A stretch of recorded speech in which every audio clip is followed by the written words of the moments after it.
வணக்கம், இது தந்தியின் இன்று. வரவேற்பது ரஞ்சித். தன்னை பூமிக்கு அனுப்பியதே பரமாத்மா தான் என பிரதமர் மோடி கருத்து.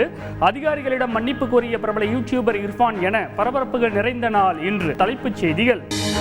தென்மேற்கு வங்கக்கடலில் உருவானது குறைந்த காற்றழுத்த தாழ்வு பகுதி. தமிழகத்தில் அடுத்த 3 நாட்களுக்கு மழை தொடரும் என வானிலை ஆய்வு மையம் இன்று அறிவிப்பு. கருவில் இருக்கும் குழந்தையின் பாலினத்தை முன்கூட்டியே கண்டறிந்து வீடியோ வெளியிட்ட விவகாரம். சென்னையில் சுகாதாரத்துறை அதிகாரிகளை இன்று நேரில் சந்தித்து மன்னிப்பு கோரினார் யூடியூபர் இர்ஃபான். என்னை பூமிக்கு அனுப்பியதே பரமாத்மாதான். தனியார் தொலைக்காட்சிக்கு பிரதமர் மோடி பரபரப்பு பேட்டி. ஏதோ ஒரு விஷயத்தை நடத்தவே கடவுள் தன்னை அனுப்பியுள்ளதாகவும் கருத்து. பாஜக ஆட்சியில் நடந்த மிகப்பெரிய நிலக்கரி ஊழல் மூலம் அதானி நிறுவனம் பல ஆயிரம் கோடி ரூபாய் கொள்ளை. காங்கிரஸ் எம்பி ராகுல் காந்தி இன்று குற்றச்சாட்டு. இந்தியா கூட்டணி ஆட்சிக்கு வந்த பின் விசாரணை நடத்தப்படும் எனவும் அறிவிப்பு. தேர்தல் பிரச்சாரத்தில் சமூகத்தை பிளவுபடுத்தும் கருத்துக்களை தெரிவிக்க வேண்டாம். பாஜக மற்றும் காங்கிரஸ் தலைவர்களுக்கு தேர்தல் ஆணையம் இன்று அறிவுறுத்தல். நெல்லை நாங்குநேரியில் அரசு பேருந்தில் டிக்கெட் எடுக்க மறுத்து வாக்குவாதத்தில் ஈடுபட்ட காவலர். டிக்கெட் வாங்கணும், உங்களுக்கு அது ரூல்ஸ் கிடையாது. உங்களுக்கு டிக்கெட் வாங்கணும், வாங்கிடுங்க, அதான் பெஸ்ட்டு. டிக்கெட் வாங்க கம்ப்ளைண்ட் பண்ண முடியும். தெரியுமா எனக்கு கம்ப்ளைண்ட் பண்ண முடியும். கம்ப்ளைண்ட் பண்ணி உங்களுக்கு என்ன பண்ணி தெரியும், எனக்கு ஆக்சுவலி தெரியும் எனக்கு. காவலர்கள் அரசு பேருந்தில் கட்டணமின்றி பயணிக்க அனுமதி இல்லை என போக்குவரத்து துறை இன்று விளக்கம். ISIS தீவிரவாதிகள் 4 பேர் அகமதாபாத்தில் கைது செய்யப்பட்டதன் எதிரொலி.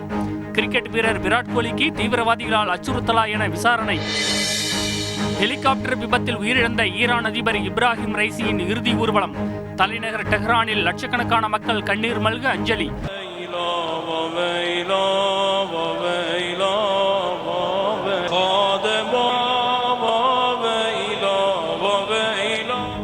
இறுதிச் சடங்கில் பல்வேறு நாட்டு தலைவர்கள் பங்கேற்பு.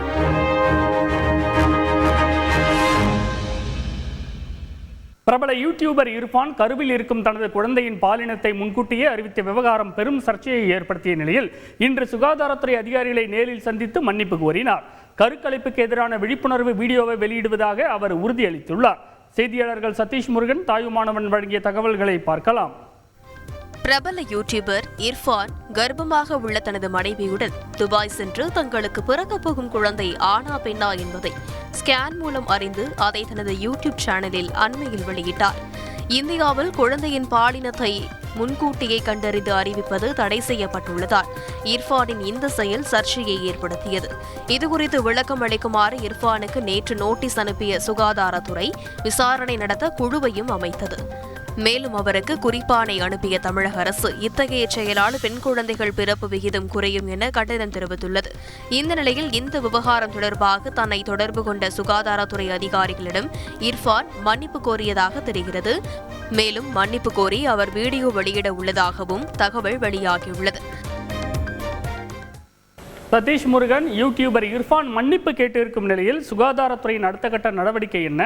விசாரணை நடைமுறைகள் இனியும் தொடருமா? கூடுதல் விவரங்கள் சொல்லுங்க. தனது குழந்தையின் பாலினத்தை பொதுவெளியில் வெளியிட்ட யூடியூபர் இர்ஃபான் இது தொடர்பாக சுகாதாரத்துறை அதிகாரிகளிடம் மன்னிப்பு கோரினார். அதேபோல சமூக வலைதள பக்கத்தில் அவர் பதிவிட்டிருந்த வீடியோவையும் நீக்கியிருந்தார். இருந்தபோதிலும் சுகாதாரத்துறை சார்பில் அமைக்கப்பட்ட விசாரணை குழு தொடர்ந்து இது தொடர்பாக விசாரணை நடத்தி அதற்கான அறிக்கையை தாக்கல் செய்யும் என தகவல் வெளியாகியிருக்கிறது. இந்த நிலையில் இந்த விவகாரம் தொடர்பாக இர்ஃபானிடம் நேரடியாக விளக்கம் கேட்டு இன்று நோட்டீஸ் வழங்கப்பட்டிருக்கிறது. சென்னை நுங்கம்பாக்கத்தில் இருக்கக்கூடிய அவரது அலுவலகத்தில் மருத்துவம் மற்றும் ஊரக நலப்பணி இயக்குநரக அதிகாரிகள் இன்று மதியம் அவரது அலுவலகத்திற்கு சென்று இந்த நோட்டீஸை வழங்கியிருக்கிறார்கள் என்பது தெரிய வந்திருக்கிறது. ரஞ்சித். கூடுதல் விவரங்களுக்கு நன்றி சதீஷ் முருகன். ஹெலிகாப்டர் விபத்தில் உயிரிழந்த ஈரான் அதிபர் இப்ராஹிம் ரைசியின் இறுதி ஊர்வலம் மற்றும் மதச் சடங்குகள் இன்று நடைபெற்றன. இதில் லட்சக்கணக்கான மக்கள் பங்கேற்று கண்ணீர் மல்க அஞ்சலி செலுத்தினர். இந்தியா சார்பில் குடியரசு துணைத் தலைவர் ஜெகதீப் தன்கர் நேரில் சென்று மரியாதை செலுத்தினார். கடந்த ஞாயிற்றுக்கிழமை அசர்பைஜான் நாட்டில் நடைபெற்ற நிகழ்ச்சி ஒன்றில் பங்கேற்றுவிட்டு நாடு திரும்பிக் கொண்டிருந்த போது ஈரான் அதிபர் இப்ராஹிம் ரைசி பயணித்த ஹெலிகாப்டர் வனப்பகுதியில் விழுந்து விபத்திற்குள்ளானது.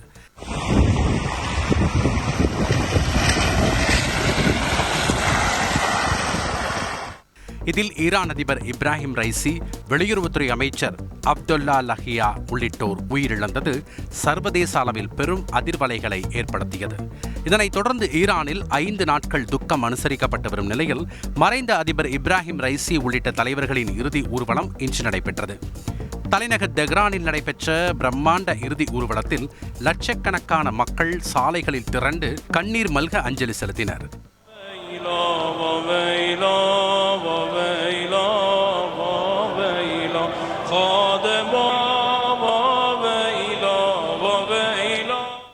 அதிபர் இப்ராஹிம் ரைசியின் பெயரை முழங்கியவாறு ஊர்வலத்தில் பங்கேற்ற பொதுமக்கள் தங்களது பாரம்பரிய முறைப்படி அவருக்கு இறுதியாக பிரியாவிடை கொடுத்தனர்.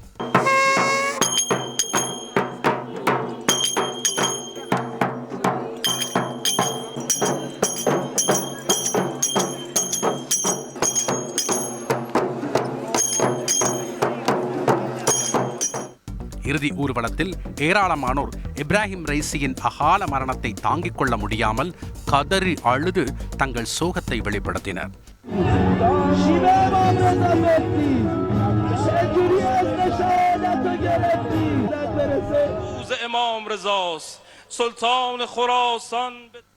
இதனைத் தொடர்ந்து ஈரானின் உச்சபட்ச தலைவர் அயதுல்லா அலி கமேனி முன்னிலையில் இப்ராஹிம் ரைசி உள்ளிட்ட ஹெலிகாப்டர் விபத்தில் மறைந்த தலைவர்கள், அதிகாரிகளின் உடல்களுக்கு இறுதிச் சடங்கு நடைபெற்றது.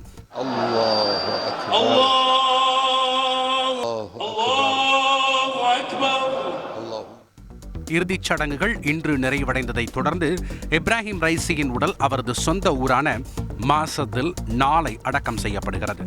இறுதி நிகழ்ச்சியில் ஈராக் மற்றும் பாகிஸ்தான் ஆகிய நாடுகளின் பிரதமர்கள், தலிபான், ஹிஸ்புல்லா தலைவர்கள் பங்கேற்கின்றனர்.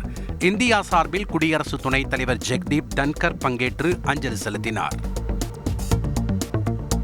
அட்லாண்டிக் பெருங்கடலுக்கு உள்ளே சென்று பிரத்யேக நீர்மூழ்கி கலனில் 93 நாட்கள் வசித்த அமெரிக்க முன்னாள் கடற்படை அதிகாரி ஒருவர் 10 ஆண்டுகள் இளமையாக திரும்பியிருப்பதாக அறிவித்திருப்பது ஆச்சரியத்தை ஏற்படுத்தியுள்ளது. இதுகுறித்து மருத்துவ நிபுணருடன் நான் நடத்திய கலந்துரையாடலின் விவரங்கள் இவை.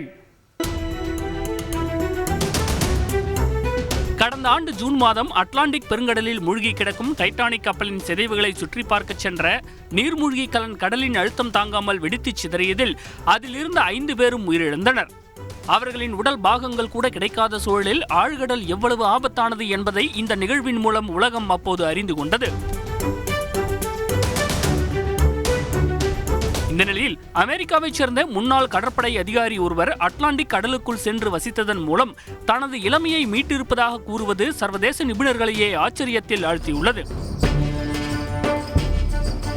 ஓய்வு பெற்ற கடற்படை அதிகாரியும் புளோரிடா பல்கலைக்கழகத்தின் உயிரி மருத்துவ பொறியியல் பேராசிரியருமான ஜோசப் டித்தூரி நீண்ட நாட்கள் நீருக்கடியில் இருப்பதால் மனித உடலில் ஏற்படும் தாக்கம் பற்றிய ஆய்வுகளை மேற்கொண்டு வருகிறார்.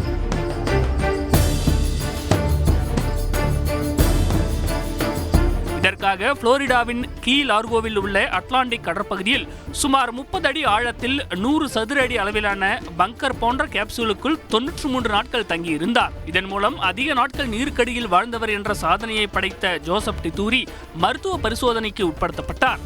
நீருக்கடியில் 93 நாட்கள் வாழ்ந்ததால் அவரது குரோமோசோமில் உள்ள டெலோமியரின் நீளம் 20% வரை அதிகரித்திருப்பதை மருத்துவர்கள் கண்டறிந்துள்ளனர். இந்த டெலோமியரின் அளவு சுருங்கும் போதுதான் மனிதர்களுக்கு வயோதிகம் ஏற்படுகிறது. 20% டெலோமியர் அதிகரித்திருப்பதன் மூலம் ஜோசப் டித்தூரி சுமார் 10 ஆண்டுகள் வரை இளமைக்கு திரும்பியுள்ளதாக மருத்துவர்கள் கணிக்கின்றனர். கடலுக்குள் வசித்து திரும்பியதன் மூலம் தற்போது 57 வயதாகும் ஜோசப் டித்தூரி தோற்றத்திலும் இளமையாக காட்சியளிக்கிறார். இது மட்டுமின்றி ஜோசப் டித்தூரியின் உடலில் ஸ்டெம் செல்கள் முன்பை விட 10 மடங்கு அதிகரித்திருப்பதையும் கொலஸ்ட்ரால் அளவு 72 புள்ளிகள் குறைந்திருப்பதையும் விஞ்ஞானிகள் சுட்டிக்காட்டுகின்றனர். சென்னையைச் சேர்ந்த மருத்துவர் கார்த்திக் ராஜாவிடம் பேசினோம். கடலுக்கு அடியில இப்படி ஒரு கம்ப்ரஸ்டு என்விரான்மெண்ட்ல வசிக்கிறதன் மூலமா உடல் எப்படி இளமைக்கு திரும்பும், இந்த ஆய்வு முடிவை எப்படி புரிஞ்சுக்கலாம்? ப்ரெஷர் சேஞ்ச் ஆகும்போது பாடியில எல்லாமே மாறதுக்கான வாய்ப்புகள் உண்டு. இப்போ நம்ம ஆஸ்ட்ரோநாட்ஸை பத்தி நம்ம எக்ஸ்டென்சிவா ஸ்டடி பண்ணிருக்கிறோம், சரிங்களா? ஏன்னா அவங்க மேல போகும்போது அங்கே ப்ரெஷர் இருக்காது, ஆர்டிஃபிஷியலா ப்ரெஷரைஸ் பண்ணிருப்பாங்க, கிராவிட்டியும் இருக்காது, அவங்க ஹைட் ஆகுது, அவங்களோட மசில் மாஸ் கொஞ்சம் வீக் ஆகுறதை நம்ம பார்த்துருக்கோம். அவங்க இங்க நடக்கிறது கஷ்டப்படுறதை நம்ம பார்த்துருக்கோம். இப்போ கீழே போனாங்கன்னா அதுக்கு ரிவர்ஸ் நடக்க ஆரம்பிக்கும். ப்ரெஷர் அதிகமாகும் போது பாடியோட ஆக்டிவிட்டி லெவல் கொஞ்சம் அதிகமாகும். ஸோ கிட்டத்தட்ட பேசிக்கலி ஒரு எக்ஸசைஸ் பண்றதோட ஸ்ட்ரெனுவஸ் ஆக்டிவிட்டி கண்டினியூஸா பாடி பண்ற மாதிரி காட்டும். ஸோ அதனால ஒரு இளமையோ இல்லைன்னா அந்த ஒரு கம்ப்ரஸ் ஆன ஒரு ஃபீல்னால இந்த லிம்ஃபாட்டிக் ட்ரைனேஜ் மற்றதெல்லாம் நடக்கிறதுனால ஒரு ஆன்டி ஏஜிங் எஃபெக்ட் இருக்கலாம். அது இன்னும் நிறைய ஸ்டடி பண்ணாதான் சார் அதோட தெரியும். நீருக்கடியில் இருக்கிற இந்த அழுத்தத்தை போல செயற்கையாக உருவாக்கி வசித்தாலும் இது பலன் தருமா? கண்டிப்பா நமக்கு நீருக்கு அடியில ஒரு பலன் கிடைக்குதுன்னு கன்ஃபார்ம் ஆச்சுன்னா அதே பலன் கண்டிப்பா நம்ம இங்க பண்ணாலும் கிடைக்கும். அது அந்த ப்ரெஷர் கூடுறதா சார். நம்ம நீருக்கு அடியில வாழ்றோன்றது வேற ஒன்றும் பெரிய டிஃபரன்ஸே கிடையாது. சர்ஃபேஸ் லெவல்ல இருக்கிறது 1 அட்மாஸ்பியரிக் ப்ரெஷர். நம்ம கீழே போக போக ப்ரெஷர் கூடிட்டே போகும். அதாவது நம்ம என்விரான்மெண்ட் நம்ம மேல கொடுக்குற அழுத்தம், வெளியில இருந்து கிடைக்கிற ஒரு அழுத்தம்.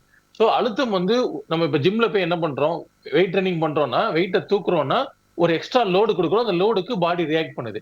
அதே மாதிரி இந்த அழுத்தத்துக்கு பாடியோட ரியாக்ஷன், அது பாடி ரிவர்சிபிள் லெவல்ல இருந்ததுன்னா கண்டிப்பா அதோட ஆன்டி ஏஜிங் எஃபெக்ட் அது எல்லாமே நல்லா எக்ஸஸா தான் இருக்கும். ரொம்ப பிரஷர் போட்டோம் அப்படின்னா அது ரிவர்ஸ் ஆகவும் வாய்ப்பு இருக்குது. இது போன்ற சூழலை வசிக்கிறதன் மூலமா எதிர்மறை விளைவுகள் ஏதேனும் ஏற்படுமா? சார், நெகட்டிவ் இம்பாக்ட்ன்றது வந்து இப்போ நமக்கு தெரிஞ்ச வரைக்கும் பெருசா கிடையாது. ஏன்னா சப்மரீன்ல நிறைய நாட்கள் வாழ்ந்துருக்காங்க நம்ம மக்கள். சப்மரீனுமே தண்ணிக்கடியில போறது தானே.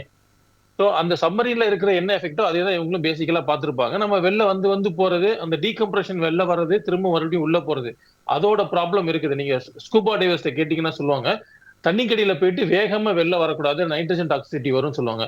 ஸோ அந்த மாதிரி ரொம்ப நாள் அடியில இருந்து டக்குன்னு வெளில வந்தோம் அப்படின்னா அந்த ப்ராப்ளம் இருக்கும். ஸோ அதே மாதிரி என்விரான்மெண்ட்ல கம்ப்ரஷன்ல இருந்துட்டு வெளியில வர்றதுக்கான மெத்தடாலஜி அதெல்லாம் என்ன ஸ்டாண்டர்டைஸ் ஆகல. இன்னும் நிறைய பேருக்கு ப்ராப்பர் ஸ்டடிஸ் வந்து தெரியல. ஸோ அதை எப்படி பண்ணணும்னு இன்னும் நமக்கு தெரியல தவிர்த்து அது ஒரு நல்ல ஆப்ஷன், நம்ம எக்ஸ்ப்ளோர் பண்ண வேண்டிய ஆப்ஷன். இன்னும் கொஞ்சம் டைம் ஆகும் அதுக்கு நமக்கு ஆக்சுவல் ரிசல்ட்ஸ் தெரியறதுக்கு. மனிதர்களுக்கு முதுமை வராமல் அல்லது முதுமையிலிருந்து மீண்டும் இளமைக்கு திரும்புவது குறித்து சர்வதேச அளவில் பல ஆய்வுகள் நடந்து கொண்டிருந்தாலும் தித்தூரியின் இந்த நெப்டியூன் 100 ஆய்வு முக்கிய திருப்பத்தை ஏற்படுத்தும் என எதிர்பார்க்கப்படுகிறது. நெல்லை அருகே அரசு பேருந்தில் டிக்கெட் எடுக்க மறுத்து காவலர் ஒருவர் வாக்குவாதத்தில் ஈடுபட்ட சம்பவம் அதிர்ச்சியை ஏற்படுத்தியது. இதைத் தொடர்ந்து அரசு பேருந்துகளில் காவலர்கள் கட்டணமின்றி பயணிக்க அனுமதி இல்லை என போக்குவரத்து துறை இன்று விளக்கம் அளித்துள்ளது. செய்தியாளர்கள் ராமசுந்தரம், டெல்ஜின் வழங்கிய தகவல்கள் இவை. நாகர்கோவிலில் இருந்து நெல்லை வழியாக தூத்துக்குடி சென்ற அரசு பேருந்தில் நாங்குநேரியில் காவலர் ஒருவர் ஏறியுள்ளார். அவரிடம் பயணச்சீட்டு எடுக்குமாறு நடத்துனர் கேட்க பணியில் உள்ள போலீசார் டிக்கெட் எடுக்க வேண்டியதில்லை என கூறி அந்த காவலர் வாக்குவாதத்தில் ஈடுபட்டுள்ளார்.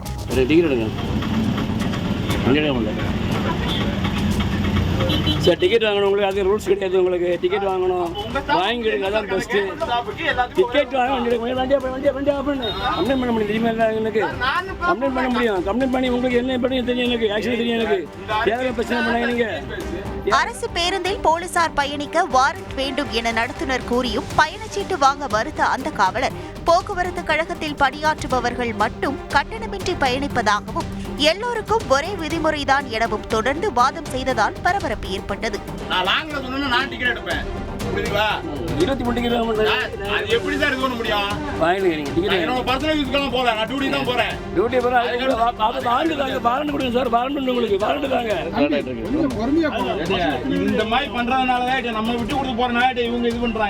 பேருந்தை நிறுத்தி நடத்தப்பட்ட இந்த வாக்குவாதத்தால் பயணிகள் அவதியடைந்தனர். பின்னர் காவலர் ஒருவரும் பொதுமக்களும் தலையிட்டு சமரசம் செய்ததை தொடர்ந்து பேருந்து புறப்பட்டது. இதன் வீடியோ சமூக வலைதளங்களில் வெளியாகி வைரலான நிலையில் சம்பந்தப்பட்ட காவலர் மீது துறை சார்ந்த நடவடிக்கை எடுக்க பரிந்துரைக்கப்பட்டுள்ளது. மேலும் அரசு பேருந்துகளில் காவலர்கள் கட்டணமின்றி பயணிக்க அனுமதி இல்லை என போக்குவரத்து துறை திட்டவட்டமாக தெரிவித்துள்ளது. செய்தியாளர் டெல்ஜின் வழங்கும் கூடுதல் தகவல். அரசு பேருந்துகளில் காவலர்கள் இலவசமாக பயணம் செய்ய அனுமதி இல்லை என அப்போதைய டிஜிபியாக இருந்த சைலேந்திர பாபு அவர்கள் கூறியிருந்ததை மேற்கோள் காட்டி அரசு பேருந்துகளில் காவலர்கள் இலவசமாக பயணம் செய்ய அனுமதி இல்லை என போக்குவரத்து துறை தெரிவித்துள்ளது. மேலும் வாரண்ட் இருந்தால் மட்டும் போக்குவரத்து துறை அனுமதியுடன் காவலர்கள் இலவசமாக பயணம் செய்ய முடியும் என போக்குவரத்து துறை தெரிவித்துள்ளது.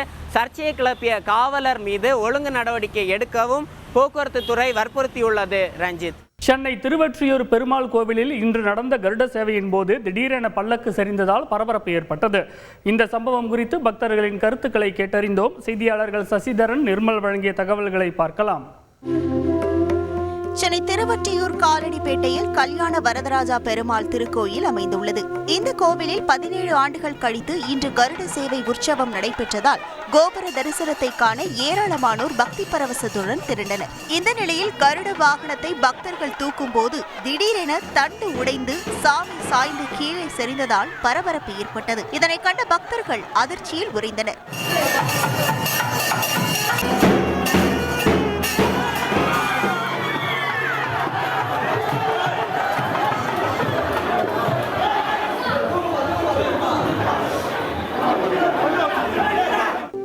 இந்த சம்பவத்தில் கருட வாகனத்தில் இருந்த அர்ச்சகர் ஒருவருக்கு லேசான காயம் ஏற்பட்டது. ஏற்கனவே குடமுழுக்கு நடத்தப்பட்ட சில மாதங்களிலேயே கனமழையால் பெருமாள் தாயார் சன்னதி மேற்கூரையிலிருந்து நீர் வடிந்து கோவிலுக்குள் மழைநீர் ஆறாக ஓடிய நிகழ்வால் பக்தர்கள் கவலையில் இருந்தனர். அதனைத் தொடர்ந்து 17 ஆண்டுகளுக்கு பிறகு நடைபெற்ற கருட சேவை உற்சவத்திலும் தண்டு உடைந்து பெருமாள் சாய்ந்தது பக்தர்களிடையே வருத்தத்தை ஏற்படுத்தியுள்ளது. இதுகுறித்து பல்லக்கு சுமந்த செந்தில் கூறுகையில், அதுக்கப்புறம் உடனே அதை தூக்கி நிறுத்தி வந்து அடுத்த ஒரு 45 நிமிஷத்துக்குள்ளேயே சரி பண்ணி நாங்கள் ஊர்வலத்துக்கான அந்த வேலையை பார்த்து கந்தசாமி கோயிலேருந்து உடனடியாக தண்டு வர வச்சு கட்டி நாங்கள் ஊர்வலம் போய் நல்லபடியாக போயிட்டு வந்து மக்கள் எல்லாரும் காலையில் வருத்தப்பட்டாங்க. அவங்க அப்புறம் ஊர்வலம் போது நல்லபடியாக அதே மாதிரி மகிழ்ச்சியோடு இப்போது நல்லபடியாக வீதி உலா போய் இப்போ தான் வந்து நிறைவடைஞ்சது. இதனிடையே கோவில் நிர்வாகத்தில் ஏதேனும் முறைகேடுகள் உள்ளதா என விசாரித்து நடவடிக்கை எடுக்க பக்தர்கள் கோரிக்கை விடுத்துள்ளனர். செய்தியாளர் நிர்மல் வழங்கும் கூடுதல் தகவல். இது குறித்து இந்து அறநிலைத்துறை சார்பாக நடவடிக்கைகள் எடுக்கப்படும் என்று கோவில் நிர்வாகம் சார்பாக தெரிவிக்கப்பட்டது. ரஞ்சித். நன்றி நிர்மல். தன்னை பூமிக்கு அனுப்பியது பரமாத்மா தான் என தனியார் தொலைக்காட்சி பேட்டியில் பிரதமர் மோடி தெரிவித்த கருத்து பெரும் சர்ச்சையை ஏற்படுத்தியுள்ளது. இதனிடையே பாஜக அரசு மீது ராகுல் காந்தி நிலக்கரி ஊழல் குற்றச்சாட்டை இன்று முன்வைத்துள்ளார். தேசிய அரசியலில் இன்றைய முக்கிய நிகழ்வுகளை விவரிக்கிறார் செய்தியாளர் ரமேஷ்குமார். தேர்தல் பிரச்சாரங்களுக்கு மத்தியில் ஆங்கில ஊடகத்திற்கு பேட்டியளித்த பிரதமர் மோடி தான் பயாலஜிக்கலாக பிறக்கவில்லை என்றும் தன்னை பூமிக்கு அனுப்பியதே பரமாத்மா தான் என்றும் கூறிய வீடியோ வைரலாகி வருகிறது. இதனிடையே உத்தரப்பிரதேசத்தின் ஸ்ரவஸ்தியில் நடைபெற்ற பொதுக்கூட்டத்தில் உரையாற்றிய பிரதமர் மோடி இந்தியா கூட்டணியில் புற்றுநோயை விட மோசமான நோய்கள் உள்ளதாகவும் அவை பரவினால் இந்தியா முழுவதையும் அழித்துவிடும் எனவும் விமர்சித்தார். இந்தியா கூட்டணியில் புற்றுநோயை விட மோசமான நோய்கள் உள்ளன. புற்றுநோயை விட வகுப்புவாத அரசியல், சாதி வெறி அரசியல், குடும்ப அரசியல் ஆகிய 3 நோய்களும் நாட்டிற்கு பேரழிவை ஏற்படுத்தும். குறைந்த தரம் கூட நிலக்கரியை 3 மடங்கு அதிக விலைக்கு விற்பனை செய்து அதானி கோடிக்கணக்கான ரூபாய்களை ஊழல் செய்திருப்பதாக காங்கிரஸ் எம்பி ராகுல் காந்தி குற்றம் சாட்டியுள்ளார். மருத்துவ சிகிச்சைக்காக மேற்கு வங்கம் வந்த வங்கதேச எம்பி அசீம் சடலமாக கண்டெடுக்கப்பட்ட நிலையில் இது தொடர்பாக வங்கதேச தலைநகர் டாக்காவில் ஒருவர் கைது செய்யப்பட்டுள்ளார். தேர்தல் நடத்தை விதிமீறல் புகாரை தொடர்ந்து பாஜக மற்றும் காங்கிரசுக்கு இன்று அறிவுறுத்தல்களை வழங்கியுள்ள தேர்தல் ஆணையம் நட்சத்திர பேச்சாளர்கள் விதிமுறைகளை முறையாக கடைபிடிக்க உத்தரவிடுமாறு தெரிவித்துள்ளது. செய்தியாளர் ரமேஷ்குமார் வழங்கும் கூடுதல் தகவல். சமூகத்தில் பிளவை ஏற்படுத்தும் வகையிலோ, ஏற்கனவே உள்ள கருத்து வேறுபாட்டை அதிகரிக்கும் வகையிலோ, பரஸ்பர வெறுப்பை உருவாக்கும் வகையிலோ எந்த கருத்தையும் தெரிவிக்கக்கூடாது என இரு கட்சிகளின் தலைவர்களுக்கும் தேர்தல் ஆணையம் கடுமையான தொனியில் எச்சரிக்கையை விடுத்துள்ளது. பாஜக ஆட்சிக்கு வந்தால் இந்திய அரசியல் சாசனத்தை ரத்து செய்துவிடும் என ராகுல் காந்தி ஒவ்வொரு மேடையிலும் பிரச்சாரம் செய்து வருகிறார். இந்த நிலையில் இந்திய அரசியல் சாசனம் ரத்து செய்யப்பட்டுவிடும் என்பது போன்ற தவறான எண்ணம் அளிக்கும் வகையிலான கருத்துக்களை தெரிவிக்கக்கூடாது என தேர்தல் ஆணையம் தெரிவித்துள்ளது. நன்றி ரமேஷ்குமார். வங்கக்கடலில் உருவாகியுள்ள காற்றழுத்த தாழ்வு பகுதி காரணமாக தமிழகத்தில் அடுத்த 3 நாட்களுக்கு மழை தொடரும் என வானிலை ஆய்வு மையம் அறிவித்துள்ளது. மேலும் தாமிரபரணி, கோதையாறு கரையோர மக்களுக்கு வெள்ள அபாய எச்சரிக்கை விடுக்கப்பட்டுள்ளது. தகவல்களை விவரிக்கிறார் செய்தியாளர் பிரகாஷ். கடந்த 10 நாட்களுக்கும் மேலாக தமிழகத்தின் பல்வேறு மாவட்டங்களில் கோடை மழை பரவலாக பெய்து வருகிறது. இந்நிலையில் கோவை, திருவாரூர், புதுக்கோட்டை, திருச்சி, கன்னியாகுமரி, சேலம் மற்றும் விழுப்புரம் உள்ளிட்ட இடங்களில் இன்று கனமழை பெய்தது. சென்னையில் ஆங்காங்கே விட்டுவிட்டு லேசான மழை இருந்தது. கோவை மாவட்டம் ஆனைமலை அருகே உள்ள பாலாற்றங்கரை ஆஞ்சநேயர் கோவிலை காட்டாற்று வெள்ளம் சூழ்ந்திருப்பதால் கோயிலுக்கு செல்ல பக்தர்களுக்கு தடை விதிக்கப்பட்டுள்ளது.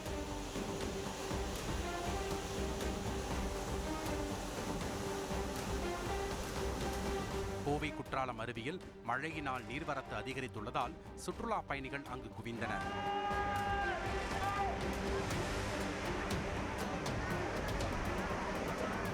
இதனிடையே பழைய குற்றாலம் அருவியில் கடந்த 17ஆம் தேதியன்று ஏற்பட்ட திடீர் வெள்ளப்பெருக்கின் புதிய வீடியோ காட்சி இன்று வெளியாகியது.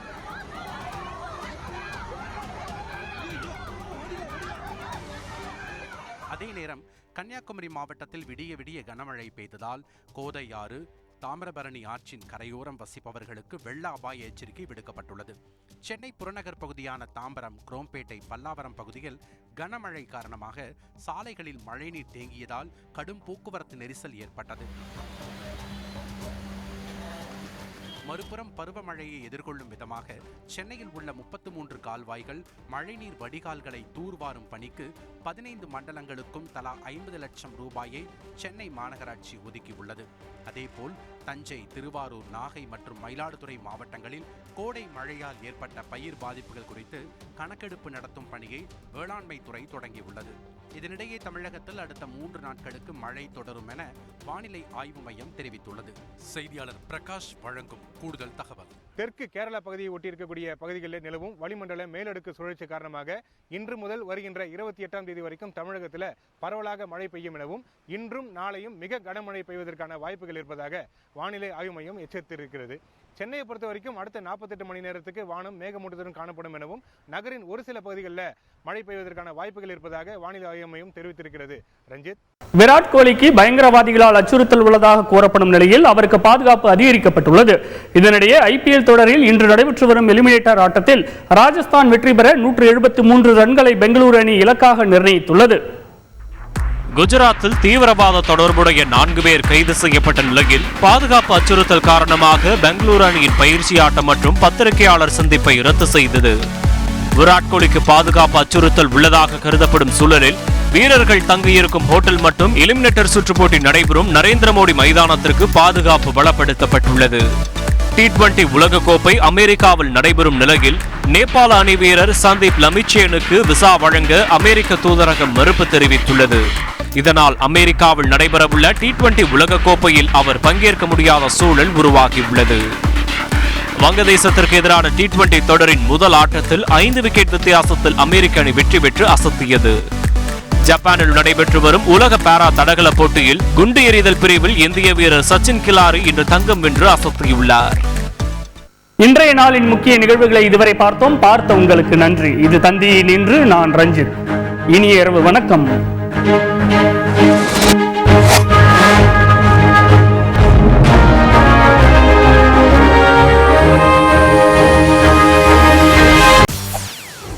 செய்திகளை உடனுக்குடன் தெரிந்து கொள்ள உடனே சப்ஸ்கிரைப் பண்ணுங்க.